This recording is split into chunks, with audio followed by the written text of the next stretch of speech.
Hello, my name is Amit Kabra और I have got 97 percentile in JEE Main Session 2 of 2026। तो सीधे मुद्दे की बात पे आते हैं। तो मैंने स्टार्ट की थी जर्नी 11th क्लास के अंदर मैंने अर्जुना का बैच लिया था और 12th के अंदर लक्ष्य बैच लिया था PW का ऑफिशियल। और मतलब उसके अंदर स्कूल के साथ मैनेज नहीं हो पाता था, यानी बैकलॉग बहुत सारे हो गए थे और रिवीजन की कमी थी, मेनली रिवीजन की कमी थी उस टाइम पे। तो मेरे 12th के टाइम पे आए थे 77 परसेंटाइल एंड देन मैंने ड्रॉप लिया। 12th के अंदर मेरे परसेंट, अगर तुम 12th के परसेंट पूछोगे तो मेरे 95% आए थे, परसेंटेज जो 12th के परसेंटेज होते हैं। और JEE मेंस में परसेंटाइल आए थे 77। और फिर मैंने 1 साल का ड्रॉप लिया। और फिर जो इस साल जो जनवरी वाला अटेम्प्ट हुआ था, जनवरी वाले में मेरे 87 परसेंटाइल है एंड मुझे लगा नहीं था कि मेरा सिलेक्शन होगा। मतलब 97 परसेंटाइल एज ए 10 परसेंटाइल, मतलब 1 साल में मैंने 87 कर लिए थे 77 से। तो मुझे ऐसा नहीं लगा था कि 2 महीने के अंदर अंदर 97 परसेंटाइल आ जाएंगे। तो बस मैंने टेस्ट दिया, मैंने एक स्ट्रेटजी लगाई थी, आई मीन 2 स्ट्रेटजी। सिर्फ टेस्ट दिया, रिवीजन मेरा पूरा हो चुका था। मैं मीन्स रिवीजन थोड़ा था थोड़ा नहीं था, सबका ऐसा ही रहता है। तो मैंने फुल टेस्ट दिए थे, फुल टेस्ट मैंने PW ऐप से दिए थे, बहुत सारे टेस्ट मिल जाते हैं। तो मैंने टेस्ट दिए और उनका एनालिसिस किया। टेस्ट देना मीन्स टेस्ट का एनालिसिस करना is more important than test देना।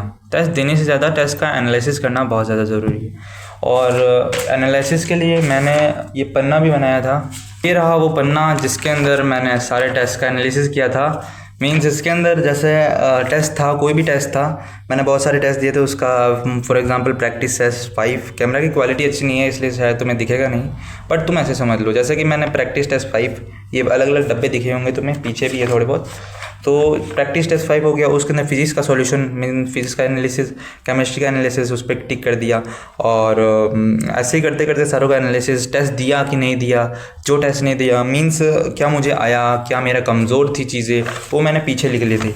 पीछे यहाँ पर तुम्हें दिख रहा होगा, यहाँ पर थोड़ा सा है, एक पन्ना और था वो घूम गया बट कोई नहीं, वो मैंने पीछे लिखती थी और मैंने वो भी स्ट्रॉन्ग कर ली थी। और JEE मेन सेकंड में तुम्हें बताऊँ मैक्सिमम ऑफ द क्वेश्चन मेरे टेस्ट से आए थे। मीन्स मैंने टेस्ट इतने सारे प्रिपेयर कर लिए थे कि क्वेश्चन उनके बाहर से आ ही नहीं रहे थे। जो बाहर से आए वो मैं कर नहीं पाया, जो आए थे वो मैंने कर लिए। और JEE मेन सेकंड के अंदर अगर तुम जानना चाहते हो कि मार्क्स कितने आए, मेरे 160 मार्क्स आए थे JEE मेन सेकंड के अंदर, अप्रैल के अंदर, इसी साल वाले में। पिछले साल तो हुआ ही नहीं था ना, इसी साल। और जनवरी के अंदर मेरे 80 के लगभग मार्क्स आए थे। मींस मैंने सीधा डबल किया था मार्क्स को, जनवरी के मुकाबले अप्रैल में डबल कर दिया था। तो मेनली स्ट्रेटजी यही थी कि टेस्ट दो, उसका एनालिसिस करो।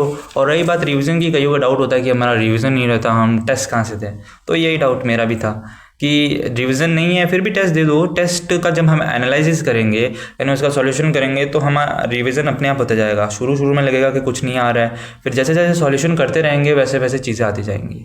तो ऐसे ही यही स्ट्रेटजी अपना के मैंने JEE मेन सेकंड के अंदर 97 परसेंटाइल लेकर आ गया। और बाकी अब एडवांस की तैयारी चल रही है। जनरल का कट ऑफ निकल ही चुका है, कट ऑफ 93.5 कुछ गया, 93.4 गया।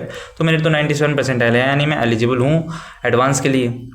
अब एडवांस के लिए तैयारी चल ही रही है। अभी 25 दिन बाकी पड़े हैं मेरे हिसाब से, बिकॉज 17 मई को पेपर है ना एडवांस का, तो 25 दिन ही बाकी पड़े हैं।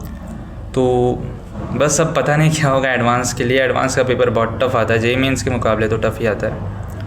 अब देखते हैं क्या होता है। अभी के लिए फ़िलहाल 97 परसेंटाइल कन्फर्म है। तो यही थी आज की वीडियो, ज़्यादा लंबी नहीं करते हैं। थैंक